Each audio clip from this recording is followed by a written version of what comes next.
കുറച്ചും കൂടി സ്വർണ്ണം അവിടെ ഇരിപ്പുണ്ട്. അതും കൂടി അടിച്ചു മാറ്റി ശാസ്താവിനെ അവിടെ നിന്ന് ഓടിക്കണം. അതുകൊണ്ട് പിണറായി തന്നെ വരണം. അതാണ് നമ്മുടെ ആഗ്രഹം. ഇത് കഴിഞ്ഞിട്ട് പത്മനാഭസ്വാമി ക്ഷേത്രത്തിലും ഇതേമാതിരി ഒരു ഭരണസമിതിനെ കൊണ്ടുവരണം. ഇതൊക്കെ എന്തിനാ അവിടെ വെച്ചിട്ട്? ഉള്ള പൈസ മുഴുവനും കൊണ്ടുപോയിട്ട് അവസാനം കൊണ്ട് ആ തിരുവേനെ കൊണ്ട് കളയണൊക്കെ വികസനം എന്ന് പറയണല്ലാണ്ട് ഒരു വികസനം കാണുന്നില്ല. എനിക്ക് കേന്ദ്രം ഭരിക്കുന്നവർ ഭരിച്ചാലാണ് എനിക്ക് താല്പര്യം. ഇപ്പോഴത്തെ കാലത്ത് പോവും, പിണറായി പൊട്ടി പാളീസാവും. അത് രക്ഷയില്ല. അങ്ങനെ പുറത്ത് കന്യാകുമാരി പോലെ പുറത്തേക്ക് തള്ളും. വികസനം ഇതിപ്പോ ഇവിടം വരെ ആയി. ഇനിയും വികസിച്ച പൊട്ടിപ്പോകും. കത്തിരയ്ക്ക് വരാൻ ചെമ്പുകലം കയറ്റി വെക്കാൻ പറ്റുമോ? അപ്പൊ ഒരുപാട് വെറുതിരിക്കില്ലേ? നമുക്ക് അത്രേ വെക്കാൻ പറ്റൂ. അങ്ങനെ ഒരു വികസനം നടത്തിയിട്ടില്ല ഇവിടെ. കേരളത്തെ കടക്കണിയിലാക്കിയിരിക്കണാണ്, അല്ലാതെ വേറെ ഒന്നും ചെയ്തിട്ടില്ല. അനുമോഹൻ അതിൽ കണക്കാ. അത് ഭാര്യയൊക്കെ ഒന്നിട്ട് വന്നിട്ട് കേസുണ്ട്. ബിജെപിയെ പറ്റി ചേട്ടൻ എന്താ പറയാ? ഓൾറെഡി പ്രൂവ് ആണ് ഇൻ ദ സെന്റർ. അവർ വന്നാൽ എങ്ങനെയായിരിക്കും? ഒബ്വിയസ്ലി ബെറ്റർ ആയിരിക്കും തോന്നുന്നു. കുറച്ചും കൂടി സ്വർണ്ണം അവിടെ ഇരിപ്പുണ്ട്. അതും കൂടി അടിച്ചു മാറ്റി ശാസ്താവിനെ അവിടെ നിന്ന് ഓടിക്കണം. അതുകൊണ്ട് പിണറായി തന്നെ വരണം. അതാണ് നമ്മുടെ ആഗ്രഹം. പിണറായി ഇനി ബാലൻസ് സ്വർണ്ണം ഇരിക്കണത് അതും കൂടി കൊണ്ടുവരണ്ടേ? അല്ലാണ്ട് എങ്ങനെ? എന്നിട്ട് പത്മനാഭസ്വാമി ക്ഷേത്രത്തിലും കയറണം. അവിടെ മോട്ടിക്കണ്ട, അവിടെ കയറി കിട്ടിയാൽ മതി.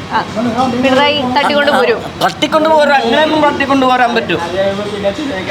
അല്ല, ഇത് കഴിഞ്ഞിട്ട് പത്മനാഭസ്വാമി ക്ഷേത്രത്തിലും ഇതേമാതിരി ഒരു ഭരണസമിതിനെ കൊണ്ടുവരണം. അതാണ് എൻ്റെ ആഗ്രഹം.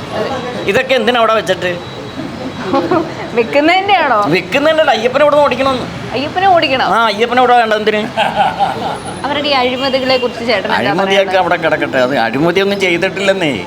അതെങ്ങനെ പറയാൻ പറ്റും? എന്തോരം പ്രശ്നങ്ങൾ അവരുടെ പേരിൽ വരുന്നത്. അത് നിങ്ങൾ പറഞ്ഞ ഒരു കത്രിക ഒരു കൊച്ചിന്റെ വയറ്റിൽ വീണെന്നല്ലേ? ഒന്നാണോ? എത്ര പ്രശ്നങ്ങൾ ആരോഗ്യ മേഖലയിൽ കത്രികക്ക് വരാൻ ചെമ്പുകലം കയറ്റി വെക്കാൻ പറ്റുമോ?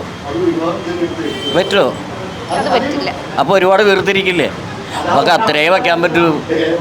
അതുകൊണ്ട് അത് വലിയ കാര്യമൊന്നുമല്ല. ഇപ്പൊ ആൾക്കാരുടെ കാലൊക്കെ ഓടിയുമ്പോ സ്റ്റീൽ കമ്പി ഇടുന്നില്ലേ? വല്ല കുഴപ്പമുണ്ടോ? ഇല്ല, കുഴപ്പമില്ല. അതേപോലെ തന്നെ ഇതും വികസനം ഇതിപ്പോ ഇവിടം വരെ ആയി. ഇനിയും വികസിച്ച പൊട്ടിപ്പോവും.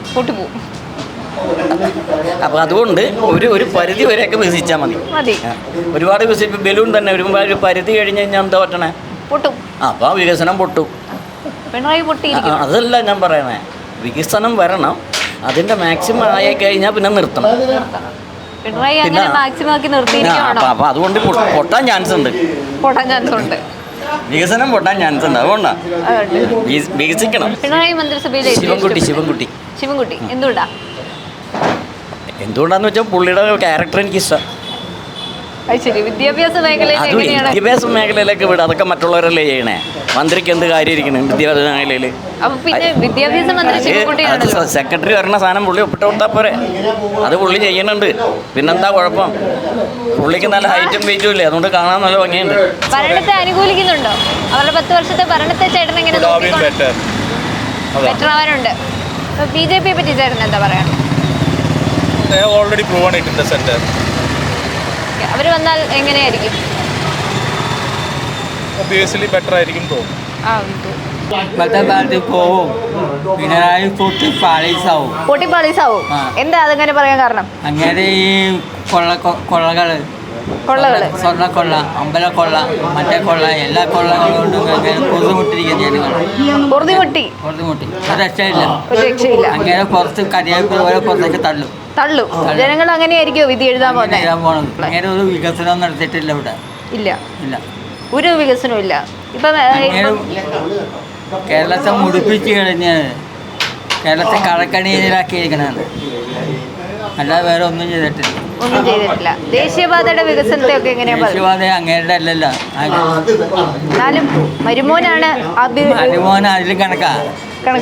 അത് ഭാര്യയൊക്കെ ഒന്നിട്ട് വന്നിട്ട് കേസുണ്ട്. എന്നിട്ടാണ് ഇവിടെ വന്നിരിക്കുന്നത്.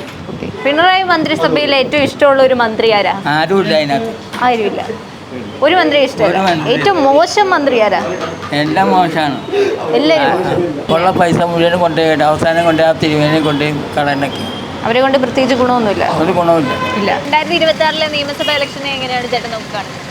ആക്ച്വലി നല്ലൊരു ഇലക്ഷൻ ആയിരിക്കണമെന്ന് ആഗ്രഹമുണ്ട്. കാരണം അർഹിക്കുന്നവർക്ക് കിട്ടണം. ഈ പ്രാവശ്യത്തെ ഇലക്ഷനിൽ വ്യക്തികളെ മാത്രം നോക്കിയിട്ടല്ല, നമ്മൾ നല്ല രീതിയിൽ വ്യക്തികൾ ചെയ്യുന്ന ആളുകൾക്ക് നമ്മൾ വോട്ട് ചെയ്യുക എന്നാണ്. പിന്നെ പാർട്ടി ബേസ് നോക്കിക്കഴിഞ്ഞ് കഴിഞ്ഞാൽ ഈ പ്രാവശ്യം എല്ലാവരും കട്ടയ്ക്കായിരിക്കും മത്സരം എന്നാണ് പ്രതീക്ഷിക്കുന്നത്. തൂക്കുമന്ത്രിസഭ വരാൻ ചാൻസ് ഉണ്ടോ? വരാൻ ചാൻസ് ഉണ്ടെന്നാണ് പ്രതീക്ഷിക്കുന്നത്. ഉണ്ട്. പിണറായി വിജയന്റെ ഭരണത്തെ പറ്റി എന്താണ് പറയുന്നത്? പിണറായി വിജയന്റെ ഭരണത്തെ പറ്റി അത്രയ്ക്ക് നല്ലൊരു അഭിപ്രായമില്ല. 10-ൽ എത്ര മാർക്ക് കൊടുക്കുക? 10-ലൊരു 5. അത്രേ ഉള്ളൂ. വികസനങ്ങൾ നമ്മൾ അർഹിച്ച് കുറേ ചെയ്തിട്ടുണ്ടെങ്കിലും പക്ഷെ അതിനകത്ത് കുറേ കൂടി കാര്യങ്ങൾ ഇപ്പം നമ്മൾ എല്ലാ ഡെയിലി ന്യൂസിലും കാര്യങ്ങളും ഒക്കെ കാണുന്നുണ്ട്. പല കാര്യങ്ങളിലും നിശബ്ദമായിട്ടിരുന്നിട്ടുണ്ട്. ചെയ്യേണ്ട ഇപ്പം പറഞ്ഞു കഴിഞ്ഞ് കഴിഞ്ഞാൽ ഫോർ എക്സാമ്പിൾ ഇപ്പം ശബരിമലയുടെ ഇതിൽ അതിൽ പല കാര്യങ്ങളും ഇത് നടന്നിട്ടുണ്ടെന്നുള്ള കാര്യം നമുക്ക് 100% ഷുവറിറ്റി ആണ്. പക്ഷെ ആ സമയത്തെല്ലാം മൗനം കുറേ കാര്യങ്ങൾ അന്വേഷണം നടക്കുന്നുണ്ട്. പക്ഷെ അത് നല്ല രീതിയിൽ നടന്നിട്ടുണ്ടെന്നുള്ളത് എനിക്ക് അഭിപ്രായമില്ല. ശബരിമല സ്വർണ്ണക്കൊള്ളയൊക്കെ ഉണ്ടായി, സർക്കാരിന്റെ പിടിപ്പുകേടാണ്. അത് തന്നെ ആണോ അതിൽ നല്ല രീതിയിൽ അന്വേഷണം നടന്നിട്ടില്ല എന്ന് തന്നെയാണ് എൻ്റെ അഭിപ്രായം. ഇപ്പം ആരോഗ്യ മേഖലയെ കുറിച്ചാണെങ്കിലും വിദ്യാഭ്യാസ മേഖലയെ കുറിച്ചൊക്കെ ആണെങ്കിലും ഒരുപാട് കാര്യങ്ങൾ ഇപ്പോൾ പുറത്തു വരുന്നുണ്ട്. അതിനെപ്പറ്റി എന്താണ് ചേട്ടൻ പറയുന്നത്? ആരോഗ്യ മേഖലയിൽ ഇപ്പം ആക്ച്വലി കുറേ കൂടി ബെറ്ററായിട്ട് നമുക്ക് ഈ കാര്യങ്ങൾ ചെയ്യാമായിരുന്നു. കുറേ ഫണ്ടുകൾ നമുക്ക് കിട്ടുന്നതൊക്കെ നമ്മൾ വെറുതെ വേസ്റ്റ് ചെയ്തു. ഇപ്പോൾ കേന്ദ്രത്തിൽ ഇപ്പം BJP ആണ് ഭരിക്കണമെങ്കിൽ നമുക്ക് കിട്ടേണ്ട അവകാശങ്ങളൊക്കെ നമ്മൾ പല കാര്യങ്ങൾക്കും ഇപ്പോൾ നമ്മളത് സ്റ്റോപ്പ് ചെയ്തു. കുട്ടികളുടെ ആവശ്യം, സ്കൂളുകൾക്ക് കിട്ടേണ്ട ഫണ്ടാണ്, അതൊക്കെ നമ്മുടെ ഗവൺമെൻറ് സ്കൂളുകളിൽ കുറച്ചുകൂടെ അപ്ഡേറ്റ് ആവുന്ന രീതിയിലുള്ള കാര്യങ്ങൾ നടക്കേണ്ടതാണ്. അതെല്ലാം വേണ്ടാന്ന് വെച്ചത് തന്നെ ശരിക്കും പറഞ്ഞു കഴിഞ്ഞാൽ അതൊരു പാർട്ടി ബേസിൽ മാത്രമാണ്. പക്ഷെ അത് നമ്മുടെ സമൂഹം, നമ്മുടെ കേരളം കുറേ കൂടി വികസനം കിട്ടേണ്ട കാര്യങ്ങളൊക്കെ വേണ്ടാന്ന് വെച്ചത് അത് നല്ലൊരു പിടിപ്പേടായിട്ട് തന്നെയാണ് എനിക്ക് തോന്നുന്നത്. കോൺഗ്രസിന് ഇനിയൊരു ഭരണം ലഭിക്കുമോ? അവർക്ക് ഇനിയൊരു ഭാവി ഉണ്ടാവുമോ? കോൺഗ്രസിന് ഭരണം കഴിഞ്ഞ പഞ്ചായത്ത് ഇലക്ഷനിൽ കുറേ ആളുകൾ LDFിൻ്റെ ഭരണം മോശമായിട്ടാണല്ലോ ഒബ്വിയസ്ലി കോൺഗ്രസ്സിന് നല്ല രീതിയിലുള്ള പഞ്ചായത്ത് ഇലക്ഷനിൽ കിട്ടിയിട്ടുണ്ട്. പക്ഷെ അവസരം കിട്ടില്ല എന്നില്ല, പ്രതീക്ഷിക്കുന്നുണ്ട് ഇപ്രാവശ്യം കോൺഗ്രസ്സിനും BJPക്കും നല്ലൊരു മുന്നേറ്റം വരും ഇപ്രാവശ്യം. കാരണം തിരുവനന്തപുരം ഇലക്ഷൻ കണ്ടിട്ട് പഞ്ചായത്ത് ഇലക്ഷനിൽ നല്ല മുന്നേറ്റം കൊണ്ടുവന്നിട്ട് BJP നല്ല വികസനം ചെയ്യുമെന്ന് ഞാൻ പ്രതീക്ഷിക്കുന്നുണ്ട്. ഇനിയും BJPക്ക് ഒരു ഭരണം ലഭിക്കണം എന്ന് ആഗ്രഹിക്കുന്നുണ്ട്. കാരണം രണ്ടുപേരും മാറി മാറി ഭരിച്ചു. നമുക്ക് ഒരു അവസരം അവർക്ക് കൊടുക്കുന്നതുകൊണ്ട് തെറ്റില്ലല്ലോ. കാരണം അവരെന്താണ് ചെയ്യേണ്ടത് നമുക്കറിയാം. അല്ലാതെ മീൻസ് ഇപ്പം BJPയെ പറ്റി അങ്ങനെ പറയുന്നു, അതായത് ഒരു ഇതിലെ ജാതി മതി അങ്ങനത്തെ കാര്യങ്ങൾ മാത്രമാണ് കുറേ ആളുകൾ പറയുന്നത്. പക്ഷെ അത് മാത്രമല്ല, വികസനം ഇപ്പം മറ്റുള്ള പാർട്ടിക്കൂടെ നമ്മൾ കൊടുക്കുക. നമ്മുടെ ഇപ്പം കേന്ദ്രം മാത്രമല്ല, ഇന്ത്യയിൽ മുഴുവൻ BJP ഭരിക്കുന്നില്ല, അവിടെ ആളുകൾ താമസിക്കുന്നില്ലേ. അപ്പോൾ ഒരു പ്രാവശ്യം അവർക്കൂടെ അവസരം കൊടുത്തു കഴിഞ്ഞ് കഴിഞ്ഞാൽ അവരും എന്താ ചെയ്യാനുള്ളത് നമുക്ക് കാണാമല്ലോ. രണ്ടുപേർക്ക് മാത്രം കൊടുത്ത് കാര്യമില്ലല്ലോ. ഒരു പ്രാവശ്യം അവരും വരട്ടെ എന്നാണ് ആഗ്രഹിക്കുന്നത്. Not remarkable. ഒരു 10-ൽ എത്ര മാർക്ക് കൊടുക്കും പിണറായി മന്ത്രിസഭ? ഒരു 4 മാർക്ക് പോലും കൊടുക്കാൻ പറ്റില്ല. എന്താണ് കാരണം? എല്ലാം ഒരു പ്രതീക്ഷ രീതിയിൽ ഒരു കാര്യങ്ങളും നടന്നല്ല. വികസനം എന്ന് പറയണല്ലാണ്ട് ഒരു വികസനം കാണുന്നില്ല. ഇനി അവര് വരില്ല എന്ന് തന്നെയാണോ? I think so. ഞാനങ്ങനെ വിചാരിക്കും. ശബരിമല സ്വർണ്ണക്കൊള്ള പോലുള്ള വലിയ കാര്യങ്ങൾ ഒത്തിരി നടന്നിട്ടുണ്ട്. ഒത്തിരി അഴിമതികൾ ഇഷ്ടംമാതിരി നടന്നിട്ടുണ്ട്. അതൊന്നും നമുക്ക് ഒരു ദിവസം കൊണ്ട് പറഞ്ഞാൽ തീരില്ല.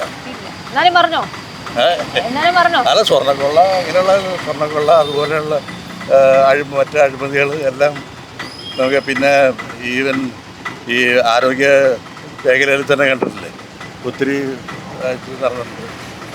ഇതൊക്കെയാണ് എനിക്ക് പറയാനുള്ളത്. വേറെ പ്രത്യേകിച്ചൊന്നും പറയാനില്ല. ആര് ഭരിക്കാൻ വരണമെന്നാണ് ഇനി ചേട്ടൻ്റെ ആഗ്രഹം?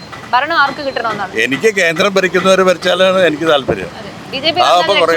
കുറേ രക്ഷപ്പെടണ വേണമെന്ന് വിശ്വസിക്കുന്നു. കോൺഗ്രസ് പാടി നടന്നുകൊണ്ടിരിക്കുകയാണല്ലോ. ഇപ്പൊ കോൺഗ്രസിന്റെ ആരെ ഫൈനൽ ചെയ്യാൻ പറ്റണില്ല. ആ ഒരു സിറ്റുവേഷനാണ്. അവര് രണ്ടുപേരും ഭരിച്ചിട്ട് കാര്യമില്ലെന്നാണ്. ഭാര്യ ഇല്ലാന്നല്ല, കാരണം സോഫാർ അങ്ങനെയാണ് കാണുന്നത് എല്ലാ കാര്യങ്ങളും. അവര് തന്നെ രണ്ടുപേരും മാറി മാറി ഭരിച്ച് ഇത് പരുവത്തിലാക്കി എല്ലാം. അതുകൊണ്ട് ഇനി BJP തന്നെ വരണം. I think so. അങ്ങനെയാണ് ഞാൻ വിചാരിക്കുന്നത്. ഇനിയിപ്പോ എന്തെങ്കിലും മിറക്കിൾസ് വല്ലതും ചെയ്യുകയാണെങ്കിലും ഓക്കെ. തൂക്കുമന്ത്രിസഭ വരാൻ ചാൻസ് ഉണ്ടോ? എനിക്ക് അങ്ങനെ തോന്നുന്നില്ല. മോശമായ അഭിപ്രായമാണ്. എന്താ അങ്ങനെ പറയാൻ കാരണം? നമ്മൾക്ക് കൂടുതലും അങ്ങനെയൊക്കെ സംഭവമൊക്കെ ഉള്ളത്. 10 വർഷം ഭരിച്ചിട്ട് എന്തെങ്കിലുമൊക്കെ നമ്മുടെ നാടിന് നടന്നോ? ഒന്നും തന്നില്ല. ഒന്നും നടന്നിട്ടില്ല. ഇനിയിപ്പോ ആര് ഭരിക്കണമെന്നാണ് ചേച്ചിയുടെ ഒരു ആഗ്രഹം? നല്ലവരായിരിക്കണം, ഭരിക്കണം, ജനങ്ങളെ മനസ്സിലാക്കണം. പിണറായി മന്ത്രിസഭ എന്താണേലും വേണ്ട. വേണ്ട. ബാക്കി രണ്ടുപേരിൽ ആര് വന്നാലും കുഴപ്പമില്ലെന്നാണ്. കുഴപ്പമില്ല. വികസനങ്ങളെ പറ്റി എന്താണ് പറയാനുള്ളത് പിണറായി മന്ത്രിസഭ? അങ്ങനെ സംസാരിക്കാൻ അറിയില്ല. ഇല്ല. തൂക്കു മന്ത്രിസഭ വരുമോ? വരണ്ട. അപ്പൊ വ്യക്തമായ പ്ലാൻ ഉണ്ട് ആര് വരണമെന്ന്. ആര് വരണമെന്നാണ് ഒരു ആഗ്രഹം? നല്ല ടീമായിരിക്കണം. ആര് വന്നാലും കുഴപ്പമില്ല, നന്നായിരിക്കണം. ജനങ്ങളെ മനസ്സിലാക്കണം. BJPക്ക് കൂടുതൽ സീറ്റ് കിട്ടുമെന്നാണ് എനിക്ക് തോന്നുന്നത്. അഭിപ്രായം. 2 വർഷം കണ്ടിന്യൂസ് ആയിട്ട് LDF ഭരിച്ചുകൊണ്ട് ഇനി UDFന് ഒരു ചാൻസ് കൊടുക്കാൻ ജനങ്ങൾ തീരുമാനിച്ചേക്കാം. BJPക്ക് ഗവൺമെൻറ് ഇന്ത്യ മഹാരാജ്യത്തിലെ എല്ലാ ജനങ്ങളും കൊടുത്തിരിക്കുന്ന ഒരു വാല്യൂ കൂടി വരികയാണ്. അപ്പോൾ അവർ തീർച്ചയായിട്ടും കേരളത്തിന് അതിൻ്റേതായിട്ടുള്ള ഒരു സാഹചര്യം ഉണ്ടായിരിക്കണം. കൂടുതൽ BJP സീറ്റുകൾ ഉണ്ടായിരിക്കണം.